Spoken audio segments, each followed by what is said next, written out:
नमस्कार, मैं हूं अंजलि और आप देख रहे हैं इंडियन पब्लिक टीवी। तो चलिए शुरुआत करते हैं आज की प्रमुख खबर से। प्रधानमंत्री नरेंद्र मोदी के निवास पर देश की सभी शीर्ष सिख संस्थाओं के प्रतिनिधि मंडल ने आज भेंट की। पूरा वीडियो देखने पर आप पाएंगे कि किस तरह आपने सिख मर्यादाओं का सम्मान व पालन एक सच्चे सिख के रूप में किया।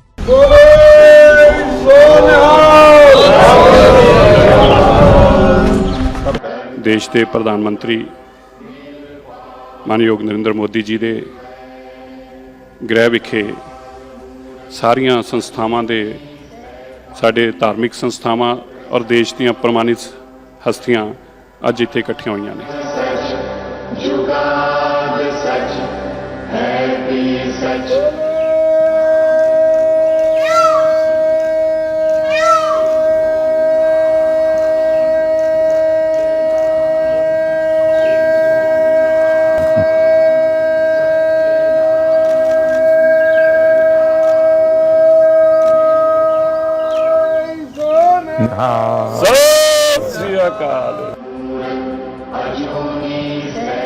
आप लोगों के बीच में रह करके जो मैं सीखा हूं, जो गुरु महाराजों ने सीख दी है, सब तो नहीं कर पाता हूं, लेकिन जितना कर पाता हूं उसी से मुझे आशीर्वाद मिलते हैं और मैं और ज्यादा करने का मन करता है।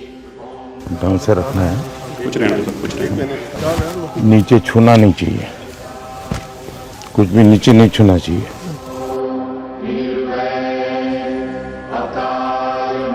श्री गुरु गोबिंद सिंह महाराज जी का आभार व्यक्त करदा, जिन्हों ने भारत को माननीय मोदी जी जैसे प्राइम मिनिस्टर दिते हैं। क्या पहले हमारे देश के माननीय प्राइम मिनिस्टर जी हैं जिन्होंने साहिबजादों के सम्मान को हर हृदय तक पहुंचाने का एक सफल प्रयास किया है। मैं सोचता हूं आपका हृदय एक सिख हृदय है।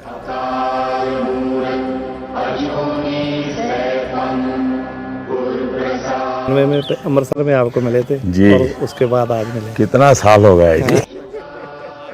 हमारे यहाँ गुजरात में तो कहा जाता है कि जब संतों की, महापुरुषों की चरण रज आपके घर में पड़ती है तो आपका जीवन धन्य हो जाता है। तो आज आपकी चरण रज मेरे घर में हुई है, ये मेरा सौभाग्य है। और मोदी जी, बड़ी कृपा है आपकी, जो आप कर रहे हो परमात्मा, हम तो दुआ करने आए हैं कि आपको और ताकत मिले और सिखों को, जो हम सारी उम्र ये था कि हमारा भी कोई देखेगा, आप कर रहे हो, इससे ज्यादा करो, परमात्मा आपका भला करे। ये देश कोई 47 में पैदा नहीं हुआ है जी। हमारे गुरु महाराजों ने कितनी तपस्या की है इमरजेंसी में। बहुत बड़ा हमारा जुल्म हम सब पे हुआ और मैं तो बराबर पता है उस समय पंजाब में जो सत्याग्रह हुआ था इमरजेंसी के खिलाफ, तो बड़ा अद्भुत था जी।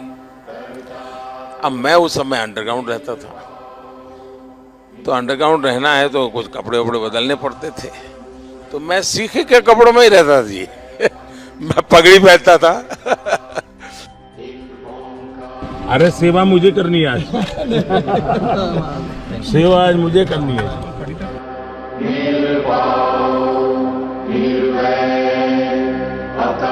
अब मुझे बताइए साहब, कोरोना में ये आप ही लोग हैं जिनको ऑक्सीजन का लंगर लगाने का मन कर गया।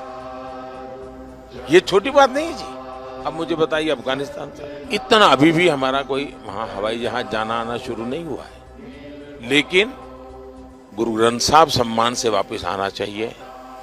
तो हमने उस व्यवस्था की, दुनिया के देशों से बात की, यहाँ तक लाने के लिए स्पेशल प्लेन का प्रबंध किया।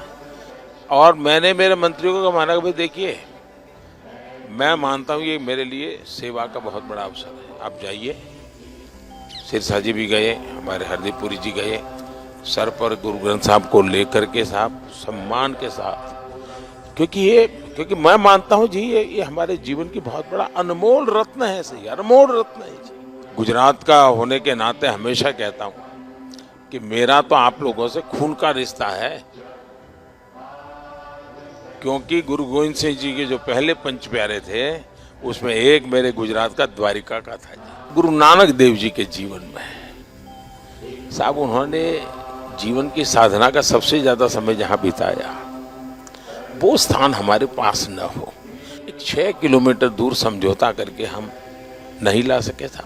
मैंने भी डिप्लोमेटिक चैनल शुरू की, कम से कम, क्योंकि दूरबीन से साहब सब लोग, मैं भी दूरबीन से देखता था पहले जब पंजाब में रहता था मैं भी दूरबीन से दर्शन करता था जी। तो मेरा मन करता था कि भाई कुछ तो करे, कि ऐसा पवित्र काम था, गुरु महाराजों का आशीर्वाद था कि हो गया।